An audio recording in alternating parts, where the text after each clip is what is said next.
Hello students, welcome to Megha D classes. Last time हमने ये देखा था कि डीएनए और आरएनए में क्या डिफरेंस है, और वहाँ पे मैंने आपको ये बात भी बताई थी कि जब एवोल्यूशन हुआ था, हमारी जो अर्थ है उसने ओरिजिनेट करना शुरू किया था, तो ऐसा माना गया था कि जो सबसे फर्स्ट जेनेटिक मटेरियल है वो आरएनए ही था। बट आरएनए जो है वो एक कैटलिस्ट की तरह भी काम कर सकता है, एक जेनेटिक मटेरियल की तरह भी काम कर सकता है। और क्योंकि वो बहुत सारे रिएक्शंस को एज अ कैटलिस्ट उनके रिएक्शन की स्पीड को फास्ट कर देता है, और वो काफ़ी ज़्यादा रिएक्टिव है और अनस्टेबल है, तो इस वजह से जो कॉम्प्लेक्स ऑर्गेनिजम्स थे उनमें जो आरएनए था वो डीएनए में चेंज हो गया, यानी कि कॉम्प्लेक्स ऑर्गेनिजम्स का जो जेनेटिक मटेरियल है दैट इज़ डीएनए। तो फर्स्ट जेनेटिक मटेरियल आरएनए ही था, बट अब जो कॉम्प्लेक्स ऑर्गेनिज्म है उनमें जो मोस्टली जेनेटिक मटेरियल है दैट इज डीएनए। तो आज हम मेनली बात करेंगे रेप्लिकेशन की। रेप्लिका का मतलब होता है किसी भी चीज़ की एज इट इज़ कॉपी बनाना। तो जब वाटसन एंड क्रिक ने डीएनए का डबल हेलिकल स्ट्रक्चर दिया था, तो उन्होंने ये भी बताया था कि डीएनए के डबल हेलिक्स में जो दो स्ट्रैंड्स, यानी कि जो दो उसके स्ट्रैंड आपस में मिलके हेलिक्स बनाते हैं, वो दोनों स्ट्रैंड्स अपने अलग अलग से कॉम्प्लीमेंट्री स्ट्रैंड भी बना सकते हैं। यानी कि जब इसकी रेप्लिकेशन होगी, जब डीएनए अपनी जैसे ही एक और कॉपी बनाएगा, तो इसके जो ये दोनों स्ट्रैंड्स हैं ये अलग अलग हो जाएंगे, और हर एक स्ट्रैंड के अलग होने के बाद उसके कॉम्प्लीमेंट्री दूसरे स्ट्रैंड्स बनेंगे।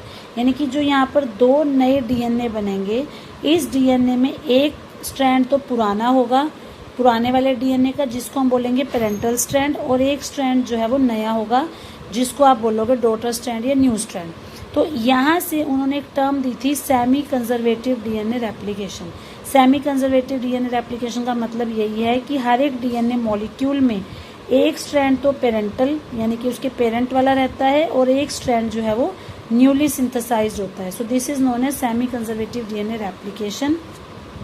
अब इस बात को कंफर्म करने के लिए कि सेमी कंजर्वेटिव डीएनए रेप्लिकेशन क्या होती है, यहाँ पर मेनली दो साइंटिस्ट के एक्सपेरिमेंट आते हैं। एक यहाँ पे एक्सपेरिमेंट आता है मेसेल्सन एंड स्टॉहल का। उन्होंने अपना एक्सपेरिमेंट किया था एस्चेरिचिया कोलाई पे। एस्चेरिचिया कोलाई बेटा एक बैक्टीरिया होता है जो जनरली हमारे इंटेस्टाइन में पाया जाता है।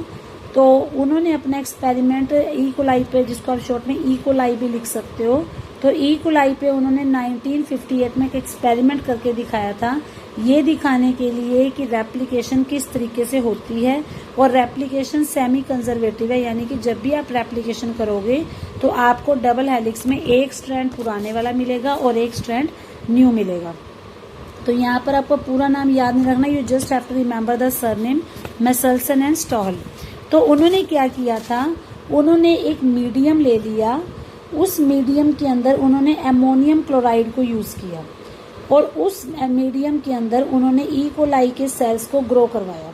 बट यहाँ पर जो उन्होंने अमोनियम क्लोराइड लिया था उसमें उन्होंने नॉर्मल नाइट्रोजन ना लेकर, नाइट्रोजन का आपको पता है वैसे जो मोलिकुलर वेट होता है वो 14 होता है, तो उन्होंने नॉर्मल नाइट्रोजन ना लेकर उसका हैवी आइसोटोप लिया, यानी कि जिसका एटॉमिक वेट 15 है, उन्होंने उसको सिलेक्ट किया, और काफ़ी जनरेशन्स तक उसी को उन्होंने as a nitrogen source use किया। क्योंकि आपको याद भी होगा कि डीएनए के अंदर नाइट्रोजन प्रेजेंट होती है, तो इट मीन्स जब भी नया डीएनए बनेगा उसे नाइट्रोजन चाहिए होगा, तो इस मीडियम से उसको नाइट्रोजन मिल जाएगी। तो क्या होगा, ये जो N15 है ये नए डीएनए के अंदर भी आता रहेगा, और जब वो नए डीएनए में आएगा तो क्योंकि इस वाले मीडियम में 15 नाइट्रोजन का यूज़ किया गया था, तो ऑटोमेटिकली जो डीएनए यहाँ पर बनेगा वो पहले वाले डीएनए के कंपैरेटिवली वेट में हैवी होगा। तो उसको हम सेंट्रीफ्यूज करके सीजियम क्लोराइड डेंसिटी ग्रेडियंट में सेंट्रीफ्यूज करके, यानी कि बहुत हाई स्पीड पे घुमा के हम सेपरेट कर लेंगे। क्योंकि आपको पता होगा कि जब आप किसी चीज़ को बहुत ज़्यादा स्पीड से घुमाते हो तो जो भारी चीज़ है वो नीचे बैठ जाती है और जो हल्की चीज़ है वो ऊपर बैठ जाती है।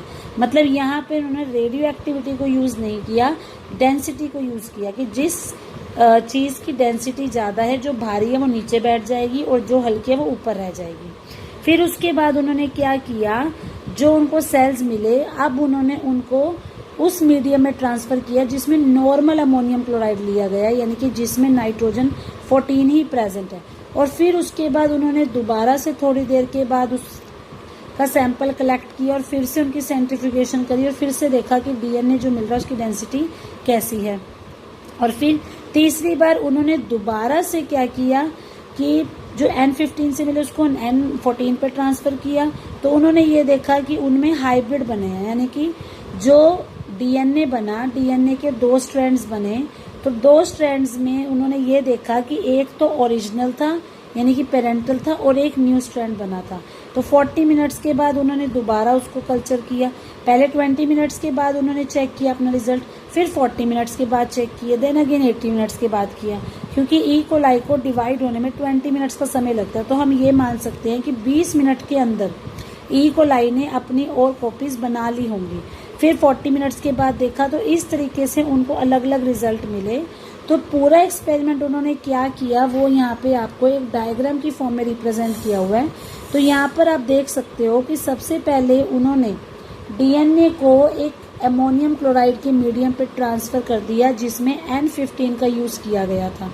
तो ये N15 जब डीएनए में इनकॉर्पोरेट हो गया तो यहाँ पर उसको रेड कलर से दिखा दिया। मतलब आप ये कह सकते हो कि जो हैवी डीएनए बना था उसके अंदर दोनों स्ट्रैंड्स रेड कलर के थे। फिर उसके बाद जब इसको सेंट्रीफ्यूज किया गया तो क्योंकि N15 भारी होता है तो वो नीचे की तरफ बैठ गया। अब 20 मिनट के बाद क्या देखा गया कि 20 मिनट के बाद जो यहाँ पर डीएनए बना था उसकी जो 2 कॉपीज बनी थी उसमें एक तो ओरिजिनल यानी कि पेरेंटल स्ट्रैंड था और एक न्यू स्ट्रैंड था। तो पेरेंटल स्ट्रैंड को तो यहाँ पर उन्होंने दिखा दिया ब्लू कलर से और जो न्यू स्ट्रैंड था उसको उन्होंने दिखा दिया रेड कलर से। तो आप यहाँ पर देख सकते हो कि आधा तो उसमें रेड है, आधा उसमें ब्लू या ग्रीन कलर है। तो इसका मतलब ये है कि दोनों में आधा आधा जो मीडियम है वो इनकॉर्पोरेट हो गया, यानी कि अब जो बना दैट इज हाइब्रिड, क्योंकि एक ही डीएनए के अंदर N14 और N15 दोनों मौजूद है।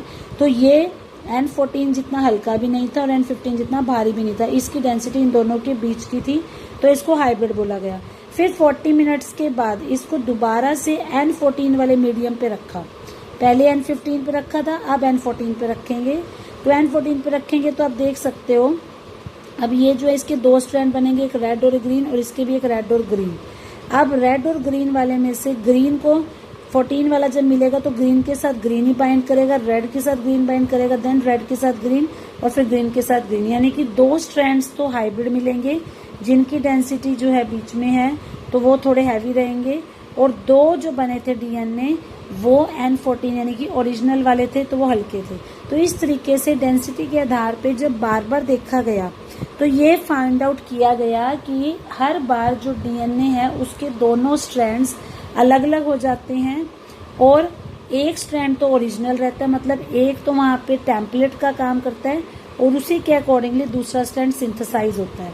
तो आप इसको ब्रीफली बच्चों ऐसे भी समझा सकते हो कि जैसे आपके पास ये एक डीएनए का स्ट्रैंड है, अगर यहाँ ए है तो यहाँ टी होगा, यहाँ जी है तो यहाँ सी होगा। तो जब ये रेप्लिकेट होना होगा तो ये दोनों स्ट्रैंड अलग अलग हो जाएंगे, और अलग अलग होने के बाद अगर यहाँ पर ए है, यहाँ जी है, जैसा कि मैंने बताया यहाँ टी है, यहाँ सी है, तो इसके कॉम्प्लीमेंट्री जो स्ट्रैंड बनेगा उसमें भी ऑटोमेटिकली ए के सामने टी और जी के सामने सी आ जाएगा, और यहाँ पर भी इसके कॉम्प्लीमेंट्री जो स्ट्रैंड बनेगा टी के सामने ए और सी के सामने जी आ जाएगा। मतलब एक स्ट्रैंड ने यहाँ पर पेरेंट का काम किया तो उसको हम बोलेंगे पेरेंटल स्ट्रैंड, और एक स्ट्रैंड जो उसके कॉम्प्लीमेंट्री बना है उसको हम बोलेंगे न्यू स्ट्रैंड। तो इसका मतलब जो 2 डीएनए बने उसमें एक स्ट्रैंड तो पुराना था और एक नया था, इसलिए हम इसको बोलते हैं सेमी कंजर्वेटिव, क्योंकि सेमी का मतलब होता है हाफ, यानी कि आधा पुराना और आधा नया।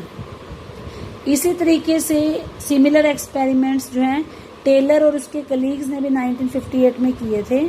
अब पहले वाला जो हमने एक्सपेरिमेंट देखा वो ई कोलाई पे किया गया था, जो कि एक बैक्टीरिया है जो प्रोकैरियोट है, और टेलर ने जो अपना एक्सपेरिमेंट किया वो विशिया फैबा पे किया था। विशिया फैबा एक टाइप की बीन्स होती हैं, बीन्स आपको पता होगा, फली बोलते हैं जिसको। तो ये एक प्लांट है, यानी कि ये यूकैरियोट्स था। तो यूकैरियोट्स में भी उसने यही देखा कि जो डीएनए है चाहे वो क्रोमोसोम के अंदर ही लोकेटेड है, लेकिन उसमें भी जो रेप्लिकेशन है वो सेमी कंजर्वेटिव ही होती है। तो यहाँ से ये कंफर्म हो गया कि चाहे प्रोकैरियोट्स हो या यूकैरियोट्स हो, replication always takes place semi conservative.